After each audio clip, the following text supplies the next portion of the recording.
And welcome to the Take a Breather podcast with Stacy Eric and Eric Almeida. We are certified emotional freedom technique practitioners.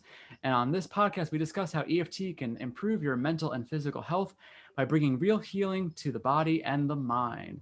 We also connect with a lot of different practitioners to visit on the show to tell us about their healing methods and how they facilitate deep healing. So as always, please give us a 5-star review on Apple Podcasts, like and subscribe on YouTube, and share the world. That helps us out a ton in helping the podcast grow and be sustainable. And today we have the lovely and the talented Dr. Cari Oneal. She is a holistic practitioner in the field of sexual well-being. We're super excited to have her. She's remoting in from Salt Lake City, Utah. So, Stacy, you wanted to ask the first question. Take it away. I wanted to ask the first question. We're just going to start with the basics. Can you tell us just more about who you are and what it is you do? Yes, and before I do, let me just say thank you both for having me. I enjoy the field of EFT. I know that you guys are go-getters out there, and I'm thrilled to be here. Oh, Thank thanks you. for accepting. We're happy to have you too. Yeah, we're excited to talk to you about what it is you do and just have the conversation. It's always exciting. What it is that I do, I am a trained professional sexologist. I have a PhD in human sexuality with the emphasis on sexual well-being. And while that already was a mouthful, when I graduated, I was left with the idea of 2/3 of humanity will never want your work, Cari. They won't, because they feel too stuck or too broken to want sexual well-being or sexual enhancement. And so postdoctorate, it took about 6 months going back to the internet to figure out what is going to be the linchpin for my clients to want to have healthier sexual well-being. And I remember the day that the clouds parted in my office. I'm not kidding. And it's when I found stressproject.org. That is EFT practitioners. They had gone to Congress to get funding to use that modality at the VA hospital with returned soldiers. And I went, son of a gun, that is it. That is exactly it. Because of the phenomenal efficacy, which is a big word for it works, because of the phenomenal data that they were getting on PTSD soldiers, which very much is similar to sex and sexual issues, isms, stuckness. I thought, I know I'm going to bring this into my practice. And you know what the funny thing is? I had been tapping myself for 8 years prior to finding all of this information and this data. So when the VA hospital got approved, I thought, I know I'm going to bring that into my practice. I chose a coaching platform. I can use that modality. I finished the trainings, and that is clearly the 1-2 punch for what I do. That's awesome. Interesting. Okay, so you said something right away that I want to ask about. You said that PTSD has a strong similarity to sexual dysfunction issues, yes. the stuckness. Can you speak more about that? Yes, thank you. So my dissertation was understanding sex beyond function and dysfunction. Quite clearly, my field is separated in 2 camps. Man, if your parts are working and lubricated and Bernoulli hardness, I'm sure you're having sex on the regular and it's awesome, which really is not true. Or they say, okay, if your sexual parts aren't working, then we'll give you some pharmacology, we'll send you home, then you'll be swinging from the rafters like Catwoman, Spider-Man in no time. And you know what? That just doesn't lick the cat either, right? Function, dysfunction. What about all the middle? How do we create and develop and grow and recreate over a lifetime? That's what I set out to do. Nice. So I guess that leads me to the follow-up question of, when you study human sexuality, you have a PhD in human sexuality, what is it you learn? I mean, because as you say, like, there's the pieces and parts model of human sexuality, And then there's like that emotional stuff that contributes to our sense of ourselves and how we relate to other people and how we feel about ourselves and body imagery. And there's just so many pieces. Did your program like talk about all the layers of what it means to be a sexual being? So as a professional sexologist, we like to say we concern ourselves with what you are doing or not doing sexually, right? And how you feel about it. So that's just a short answer to all of the cadre of things you just mentioned. And then a sexologist can move forward and they can stay in a certain swim lane. They can go broader approach. They can stay with a certain sexual behavior type or style or community. I'll tell you what, Stacy, it is like parenting, right? Just because you sired or had a child, it's still your art, who you are and how you are and what you stand for. So as Dr. Oneal, I decided that I really help people own what matters, and I'm going to help them find their voice to what matters. But to answer your question, I really deal with sex, psychology, and relationships, because you can't fix one without working on the others. Mm-hmm. And then what was the curriculum like? It was fun. A lot of field work. A lot of practicums. Yeah. Wow, it sounds way more fun than an education degree. I have a Bachelor of Science in Mechanical Engineering.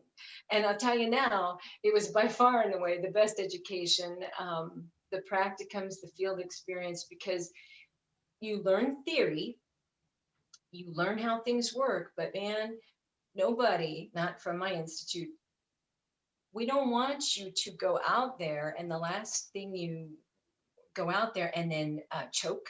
Somebody comes into you with their most vulnerable problems, right? The last thing you want to do on this side is to choke. So we get experienced in a whole lot of things just so we have experience and we won't choke when the client is bringing us their issue.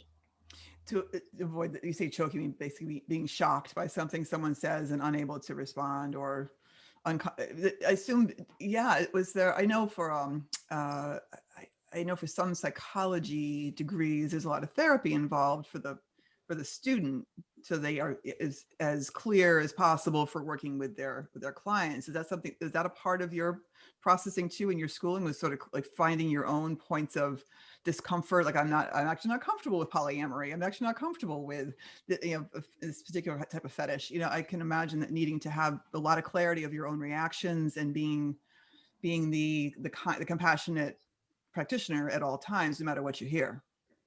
Exactly. You have to have clarity on where your edges are. And there are things that I will resource out. Either it's not my neighborhood, not my wheelhouse, not my experience base, but yeah, you know what? You do get to figure out what your triggers are. And even more to the point, they encourage you to process it. So you are always continually asking, what is my bias on this? What do I believe? What is my judgment? Because if you don't check that every day, and sometimes when I'm in session with a client, sometimes depending on what's going on, I have to be back here always checking myself, because the last thing you want is transference or arousal on my part, right? It does not serve the client. So we go through a lot and we learn a lot, and we learn how to stay on our feet, even in tumultuous times. And then to speak to the EFT part, don't think that I don't do my own tapping at the end of the day, just to clear it out so that the case gets left in the file cabinet at the end of day. No, for sure.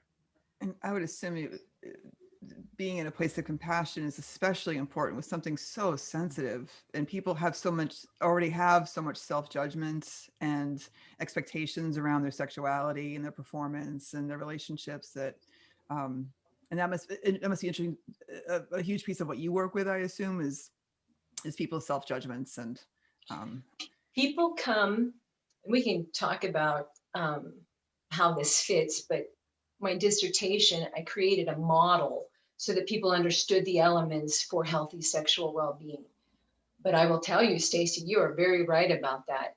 While sex in the movies and the poetry and the songs looks like all the fun stuff, I'm telling you, until you understand the shame that can come, or the hijacking that very few people ever don't have. I know that's poor English, but who among us was not hijacked in one way or another growing up, right? So until you can process and weed through the hard stuff, the beliefs that keep your behavior stuck, it's difficult, if not impossible, to do the fun, free, awesome things that you would like to do. Mm-hmm. Well, I can only imagine that, like, just the ever-changing media expectations revolving around sex is maddening. A person can have a body type that might be in vogue one season, and the next season they're completely out, and then it's they haven't changed, and yet now it's like, wait, the world doesn't give a shit about big boobs and small butts. Now they want big butts and small boobs, and it's like, wait, what? Like, what's going on? And same thing, even on the men's side too. It's just, is it lots of muscle? Is it little muscle? Is it tall? Is it short? Is it all that? Like, it's crazy, absolutely nutty.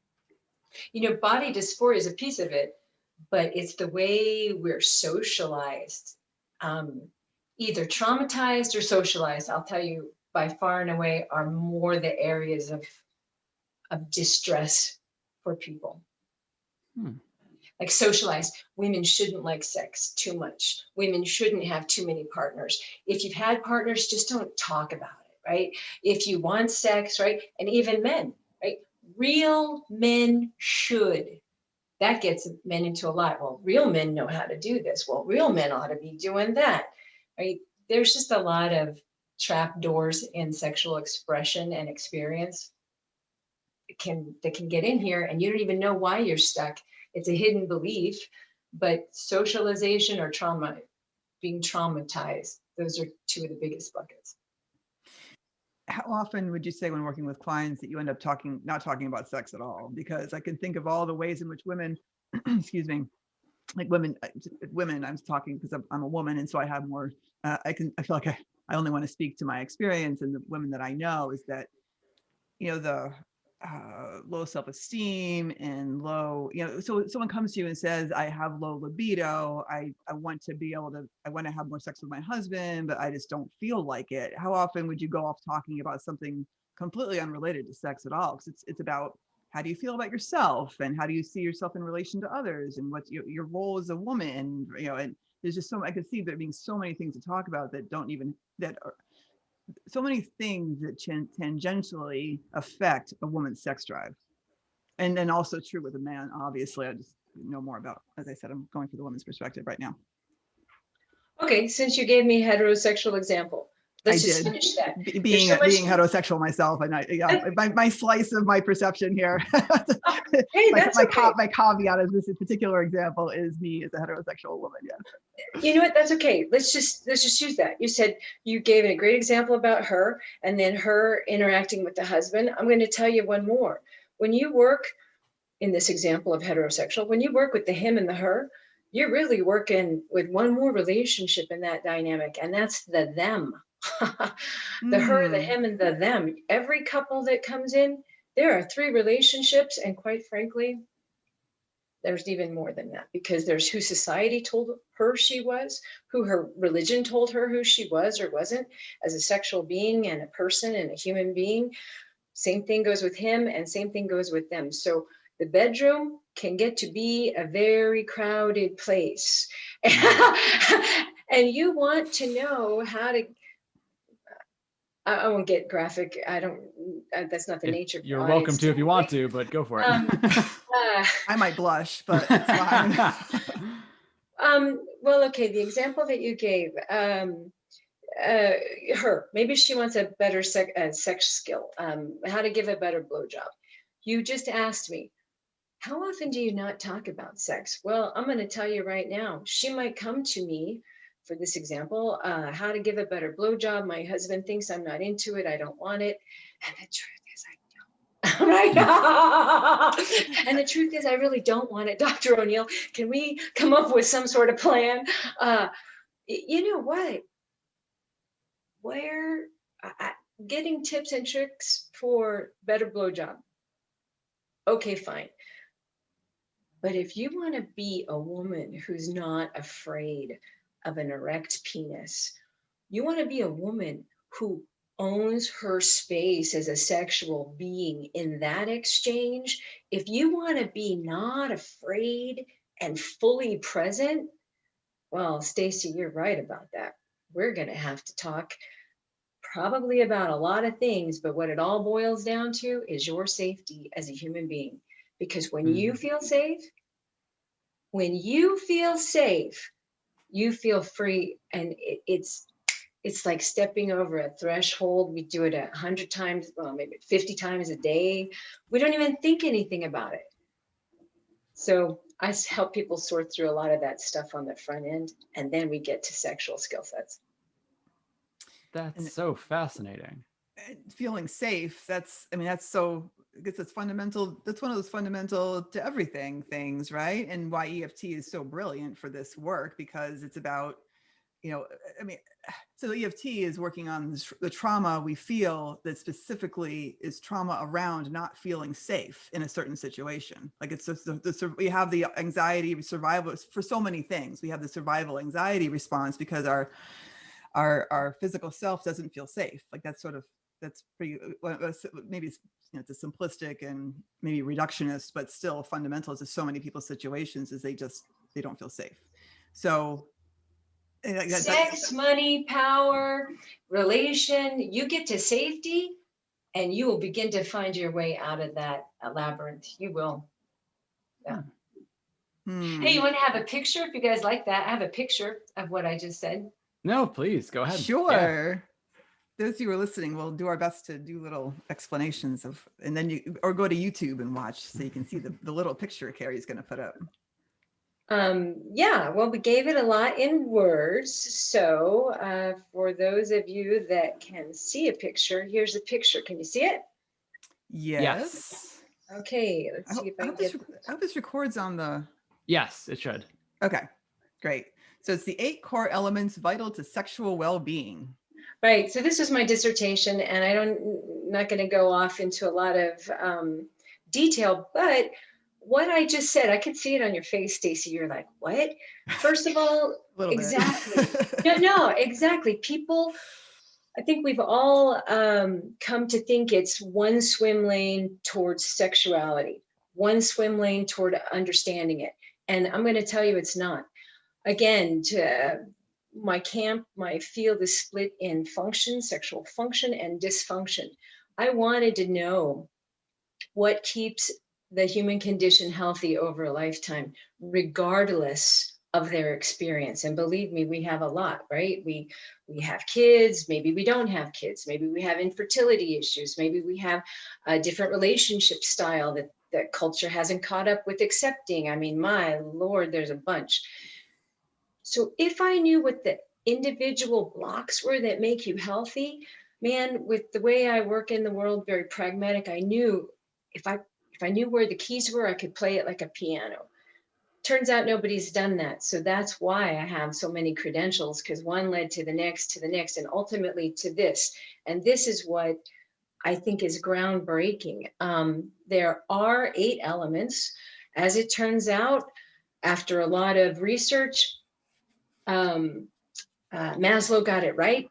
We love pyramid we love our brains, our conservation of resource, a lot of academic work. Anyway, we love pyramids. So what I ended up finding was that there are 8 core elements to keeping you healthy. And I'm going to show you where EFT comes in, 8 of them. But they're not levels like Maslow. They're actually 3-dimensional blocks. So I put them in a hierarchical order of what comes first, but no one comes to this developmentally, right? This is more like weather map of United States. Uh-oh, this one's anemic and that one's overdeveloped. This one's been hijacked, right? Whatever it may be. So I put the blocks in a pyramid. I bounded it with a triangle. So that these are each leg of the triangle has a title and it has a purpose and it reads like a clock. So it goes in order. And I call it the superior, what do I call it? The superior sex pyramid. I really like to think of it like mapping superior sex, because people are in pain. They come to you with any number of these blocks developed or overdeveloped. And this is the part where EFT comes in. Most people come in with some of the blocks not working. The middle block connection not working for me. The far right middle row, this is intimacy. This is where we are now, two lovers in a jam session. It's just working. It's what the movie scenes are made of. Well, they come in because they know that it's not working. And then the lower one on the far right is maybe sexual skill set, right?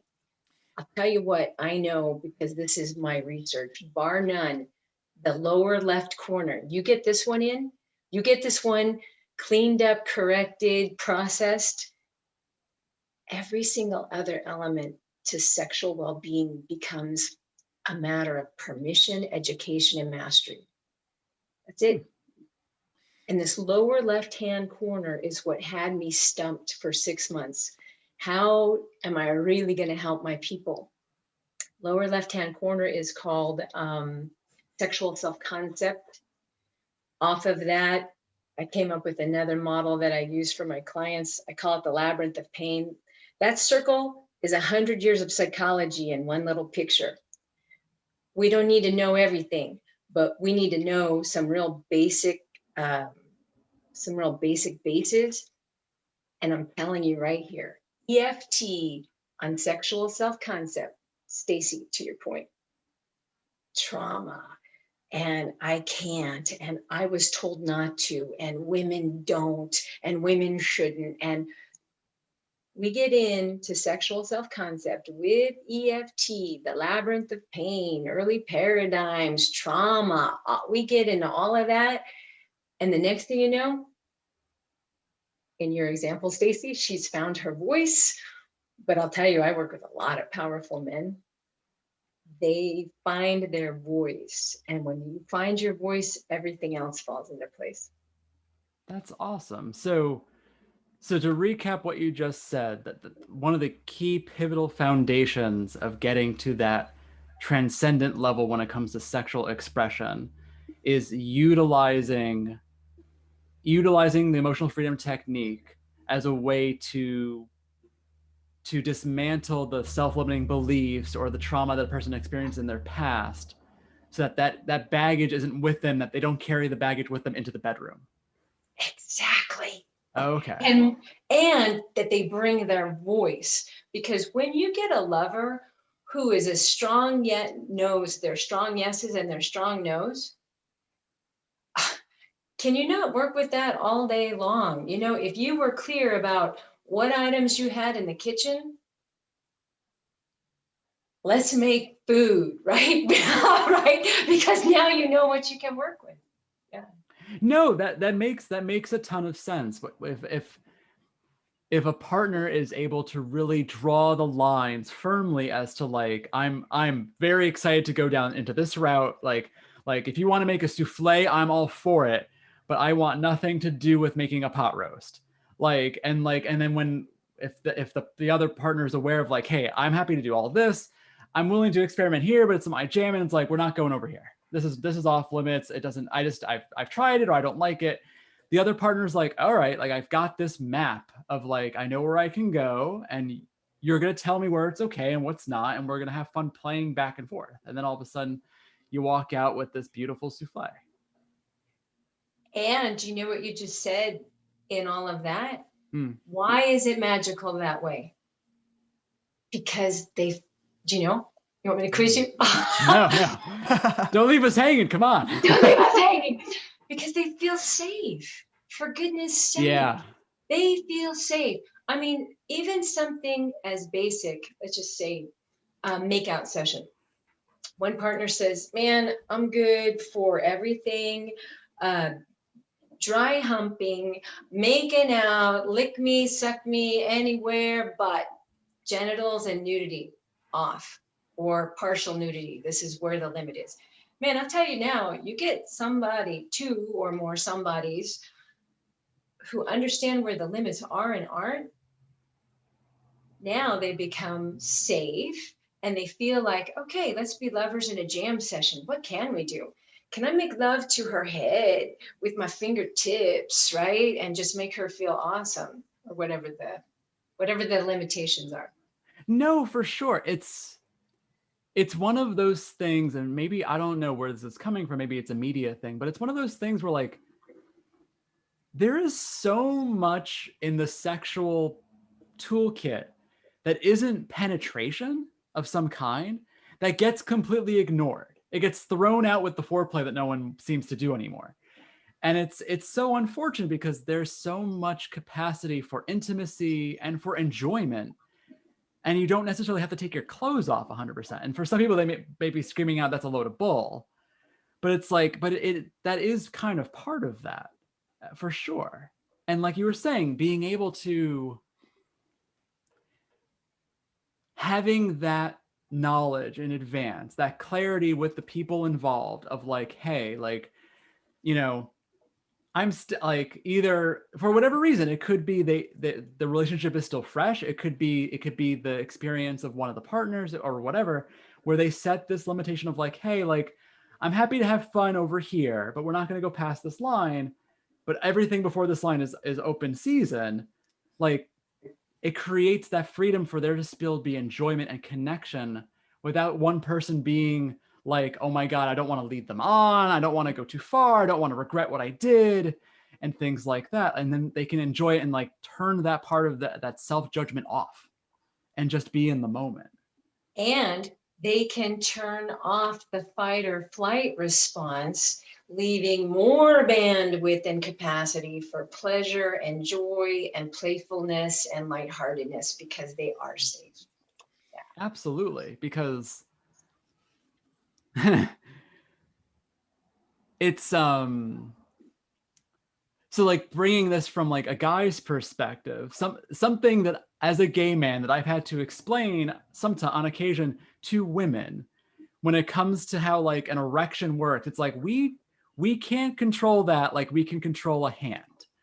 It's like expecting a man to have an erection is like asking a woman to have her nipples get hard now and stay hard. And it's like there's some mental gymnastics you can do to make that happen, but it's not like raising an arm.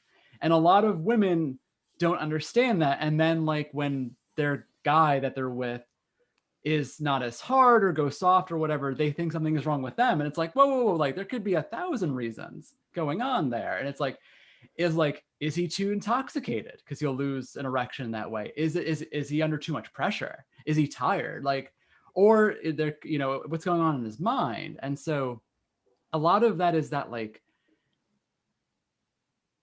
there's so much around sexuality that we don't talk about. Like, I don't know about you. I got nothing when it comes to a sexual talk from my family. I got almost on the verge of zero. And for my mother's privacy, I'm not going to say the few things that she said because it's kind of hilarious. I'll tell you guys off camera. I'm not putting that into the world. So it's really funny. But so I got what little I got from school, which was very mechanical. Very mechanical. It's, you know, the penis goes in the vagina, sperm goes in, fertilizes the egg. It's very high school, like basic biology, but it's not like a how-to at all, except for don't. I'm trying to remember let me see. I was in high school. I think I was in high school, Clinton going into Bush. So it was transitioning into abstinence only and things like that, which good luck. And so with teenagers, but like, you guys are different generations. Like, did you guys get what kind of conversations did you guys get from your folks around sex, if anything? Like with women, I know there's more of a necessity because of periods and things like that. But I'm curious if you're willing to share, either of you. Stacy, you can share. Let me just put a footnote on what you said, Eric. Yeah. the sex education that you get in school is a negotiation. So, my gosh, right now, don't count on that. It's whatever some people in legislature could negotiate. So it's very much procreation and menstruation, right? So if we're procreation, I'll tell you, in my state, we still preach abstinence only. And that is a huge mistake for a number of reasons, another podcast. But it's because of procreation, menstruation. How do we prepare people for right? That's one of the fundamentals of why and how they get funded. So the idea that it's a great education, a comprehensive, there's the better word, a comprehensive education is an understatement. And I really believe it's the parents who should pick that up, but that's what you're getting in the school system. Just wanted to. No, I appreciate that. But yeah, I'm curious if Stacy, if you're willing to share. Yeah, it's interesting how little things change in the 15 years between me being in high school and you being in high school, because it's exactly the same. It was just as you said, Cari. It was procreation and menstruation was all I learned, and I guess the mechanics of sex. Nothing about relationships or intimacy. As far as my family is concerned. My parents were so deeply uncomfortable with talking about it that when I asked any question, the day I asked any questions, my mother said, wait a minute. And she went and gave me a bunch of books. The Life Cycle Library, which I read from beginning to end. And that was it for my sex education at home, were those books. And then it's kind of a funny story. When I became sexually active many years later, and I let my mother know, and I felt obligated. I felt bad. I should tell my father as well. And he didn't quite stuff his fingers in his ears and say la la la, but he clearly wanted to. Like, no, okay, fine. That's great, Stacy. Yeah, okay, yeah. All right, great. Whoa. You felt compelled to tell your parents when you had sex? Yeah, when I was in a committed relationship and I was sexually active. Yeah. Oh. I'm very curious where that came from. I was excited about it. Like, woohoo! I'm in a committed sexual relationship. I'm having, I'm grown up now. It was like, for me, it felt like a rite of passage. I mean, we have so few rites of passages in our lives and there's such a, it's funny how I didn't even think of it until this very second. That's what I was doing, was looking for some kind of affirmation, acknowledgement of me being a woman now. I'm in and so I want to announce it to the people who are supposed to love me, like see me as a woman now. I am now sexually active and in a committed relationship. And so it meant something to tell them. And in fact, my mother was, woohoo, and my father said, okay, great. TMI. I hadn't admitted then, but TMI. Totally TMI on my dad's. God rest his soul. He was, like, oh God, okay, fine. Can we just have coffee now? Can we go? Can we just, let's order coffee or something? Talking about something else. So, and then that was it for my interactions about sex and my parents and my schooling. But which is interesting too, because I was in high school in the 80s, right when the AIDS epidemic was finally being discussed in a beyond the gay community, and the mainstream was acknowledging that, oh, this is actually something we should actually pay attention to and care about, because it's not just affecting gay men. So that was like, I mean, and we never. So that was the thing too with me in high school was. I, in fact, clearly have a heterosexual bias, but certainly in school, like they mentioned the fact people might be gay, but it was not discussed as an actual, homosexuality, bisexuality, any sexuality other than hetero was really not talked about. And was definitely taboo in my community. People did not come out unless I think there was, out of a class of 435 people, one person came out openly as gay, and I know there were more people than one in 435 people who were not heterosexual, but it was not discussed. So that's my background as far as just the environment I grew up in. You know what? I took the mapping superior sex. I took it off, but I can put it back on. I'll just tell you, this holds water for sex education at any age. This understanding that there's 8 elements and there's not just one. Oh, so, right, go back to my parts work and man, I know how to do this sex act. So it's going to be awesome. Well, you better check yourself against the other 7 elements, because many times, I'm going to say it again, erect or juicy parts don't lick the cat, right? They don't solve the problem. There's not the full story. Each element needs to be understood, developed, sometimes redeveloped, constructed in and of its own. That's why they're individual blocks, because some can be developed and some be completely anemic or never even showed up. And I actually wanted to know more about so I'm not sure. I love hearing nuts and bolts myself. Hopefully it won't bore anyone, No, but like no, go for it. Yeah. like, I was going to ask the same question. Yeah. Yeah. So like what are the 8? Yeah, so you said the bottom level, and the bottom level is the blocks of personal development. We start off with personal development in our superior sex period. And I was curious what your 4 blocks were in that level, and to just go through the blocks with us a little bit, if that's Yeah. not Sure. not a sidebar from what you were talking about. No, you know what? The only reason I brought it up was because Eric was saying, almost with epiphany, man, what about sex education? We didn't get it. We didn't get it. We didn't get it. I guess my bottom line for that would be, parents out there, you are modeling it right now. Don't wait for the school system to fill it in. Don't wait even for your religious culture to fill it in. Those kids are watching how comfortable you are or are not about it. Yeah. And even peer group, right? We're all in a peer group. Back to my education, you won't even believe what a difference it is to hang out with other sex educators.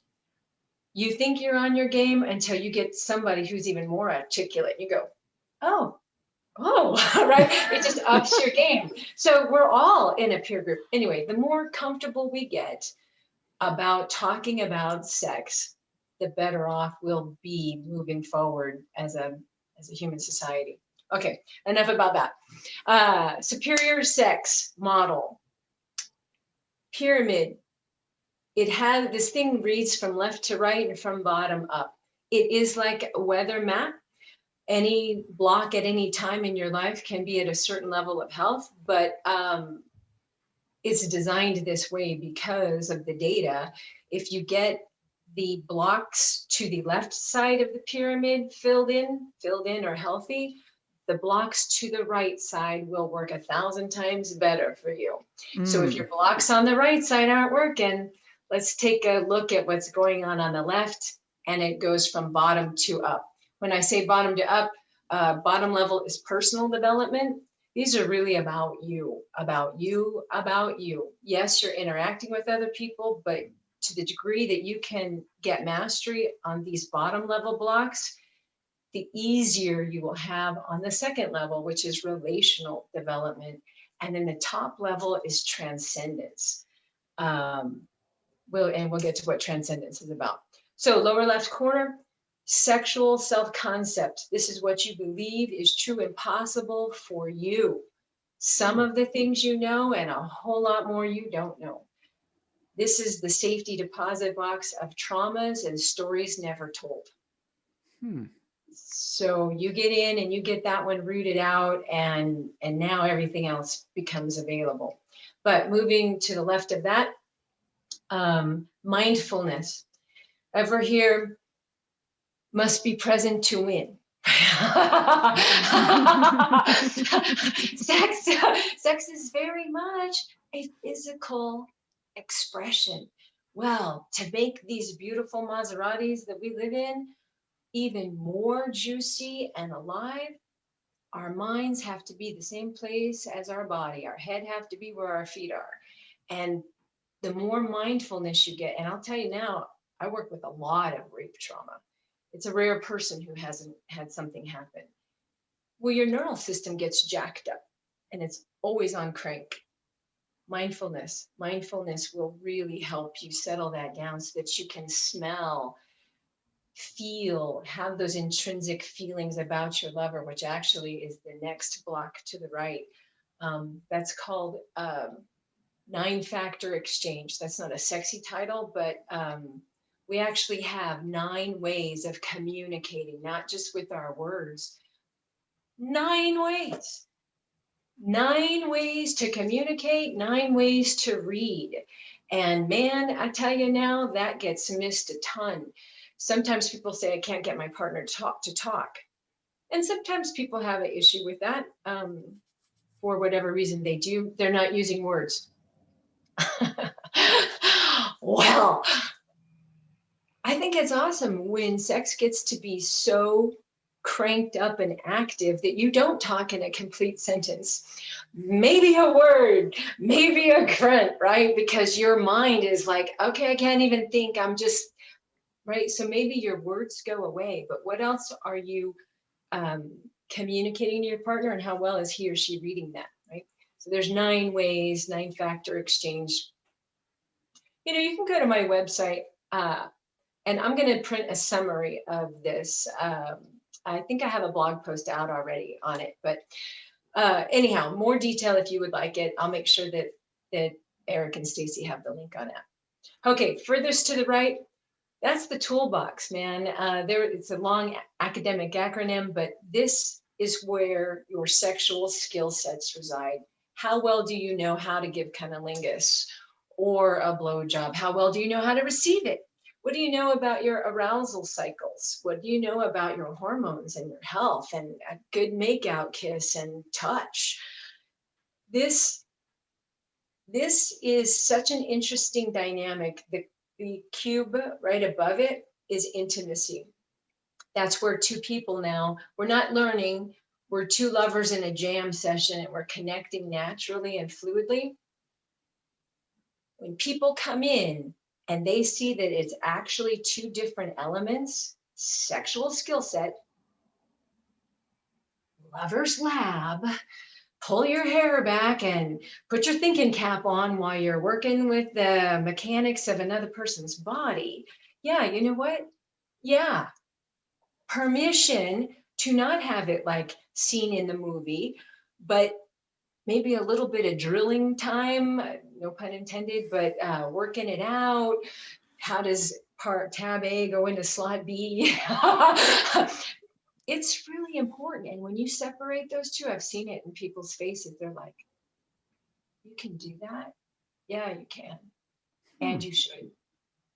Okay, personal Nice. development on the bottom. Do you want to ask a question about that before I move on? No. Well, I'm actually captivated. Yeah, well, I've thought before how there's just repeating patterns in everything we see and do, and what I think of is the foundation is like the body, the physical, the mechanics of it, the nuts and bolts of what your own body is doing and how it's responding. And I just had a thought that no wonder people have difficulties with sex, if only because the locked box you were talking about with the sexual concept and trauma specifically takes us out of our body.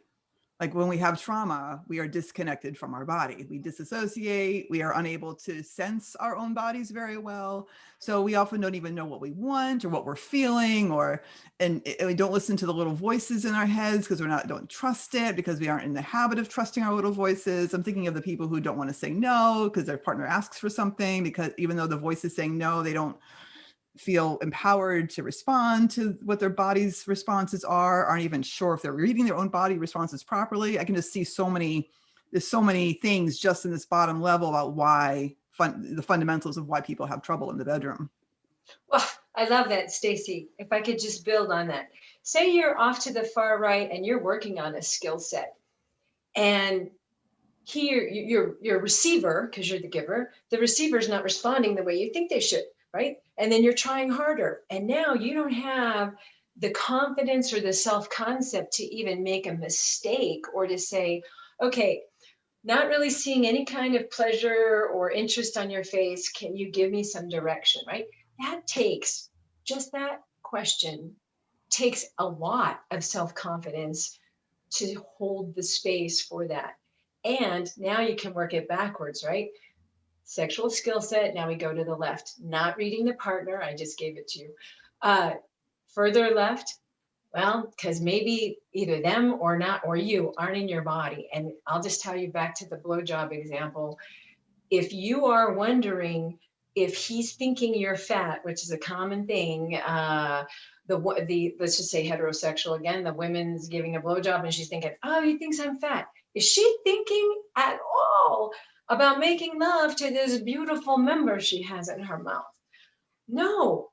So that concept of mindfulness, very important. The more you learn to be in your body, the more you can be that giver in your body, exchanging with the body. And it goes right back to that lower left corner, sexual self-concept. Mhm. Beautiful. Thank you, Stacy. Thank you. You read that exactly right. Oh, Yeah. lovely, lovely. Well, as I said, it's a repeating pattern. Like it's, I feel like it's about learning principles rather than specifics when it comes to life. There's just so many repeating patterns and being in our body, and then we get to do something. You know, establishing a foundation, down to building a house. We establish a foundation first, and what's important to the foundation before we can build next. And you're just and then highlight in its mind. It's mind, heart, body. They're the three pieces, right? The the mindfulness, the communication, the heart to heart communicate. You even have little hearts there on your picture, and then the body, the nuts and bolts. It's we're back to fundamentals again, down that lower level of your lovely pyramid here. Okay, so let's talk about building. Let's build the pyramid to the next level. Mm-hmm. So lower was personal. When you get a lot of those blocks in, now you're playing well with others is available to you, right? So that's what relational development is. And starting off at the far left, it looks like a blueprint with a pencil. It's called couples collaborative construction. I don't care if your couple is 2 or more. I work with lots of different relational styles, but what is important is that every single person in that relationship get a voice and a choice. And I called it construction because as we construct things, there is the underlying idea of deconstructing. And believe you me, life has a way of deconstructing and we didn't even want it. Somebody gets a phone call, terminal illness or some other impairment, right? Somebody loses a job. You just got one partner or the family a whole lot of bandwidth sucked out of the bedroom because now we're under stress and duress. So anyway, all kinds of things you can make and remake, which also affords you the opportunity to say, babe, I had an idea. This gives you permission to keep changing the game. One of the biggest, there should be a footnote. I think one of the biggest mistakes people make in sexual expression is not adapting. And this element tells us and gives you permission to adapt.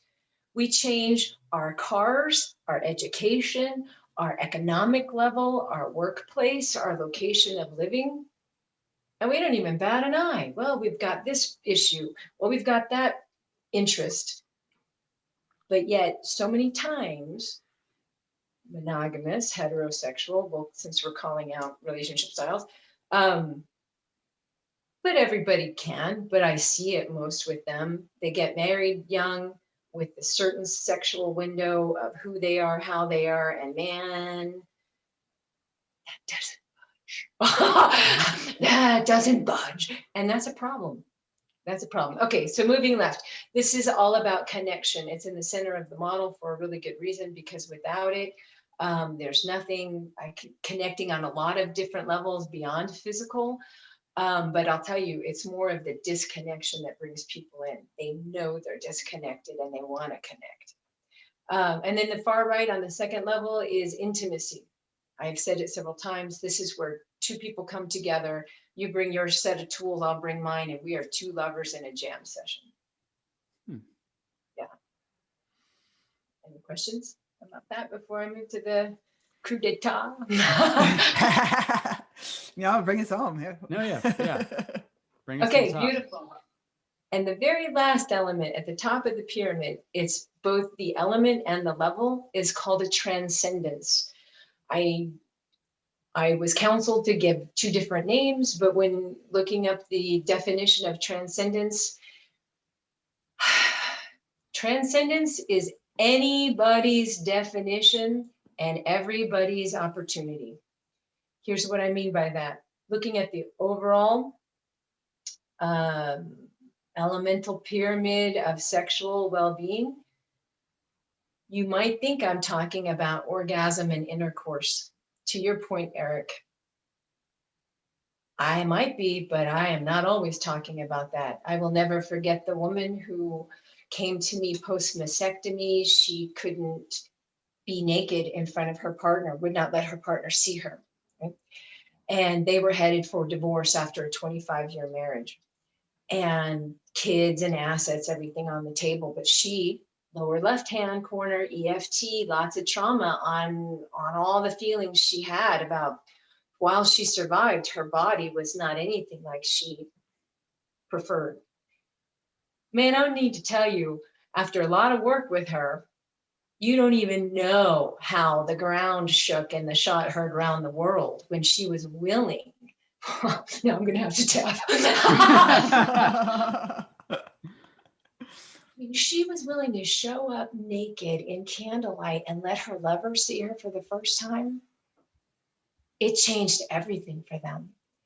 And that was nothing short of pure transcendence. Were their genitals involved? He just wanted to touch her and she just wanted to be touched. And that changed everything. So I want to say, also to your point, Eric, media, you keep saying media keeps selling us. I agree with you. I think there's a lot of socialization behind media. But anyway, man, I want to tell you, transcendence is available to everybody, and you need to own it. Own every single inch of the mile if that's your story, because you earned it and you fucking deserve it. I don't know how else to say that. I love that. And learning how to be open to the possibilities of what transcendence actually means to you personally. That's what I'm saying. Yeah. Yeah. I mean, unlearning EFT is just a method to unlearn all of the messages we receive that don't serve us. Keep the ones that did and unlearn the ones that don't, and seeing beyond. And the messages are just, if nothing else, are just self-limiting about what sex should be and how we should see ourselves and how we should interact and what a good relationship means or what good sex means. There's a laundry list we could put together, and I'm sure all 3 of us know the laundry list immediately. And just dumping all of it. And I assume, I wonder how many people are a little, there's the fear of change and going off into the unknown, especially in regard to sex, that can give people some pause in their healing process, I assume. It does. And if I could give you, anybody listening, some hope, here's why you would want to do that. Sex, money, and power. They are 3 triplets from the same mother. You change one and you end up changing them all. It's very popular for me to have business people come back and say, wow, and you know what? Profits are up 30%.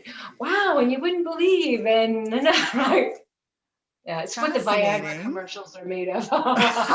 Well, so fascinating. And why do you think that is? Like, what are the intersections between money, love, and sex, you said? Or no, power? Sex. Let's all write them down. Yeah. Sex, money. Let's put sex first. Yeah. Sex, money, and power. If you're familiar with the chakra, you're asking me why I think that. If you're familiar with the chakra system, I bet you are. Those are all lower triad, and nobody really wants to work with lower triad stuff, but that's why porn is such an easy get. That's why being promiscuous is such an easy get for validation. It's all lower triad stuff, and they're all connected.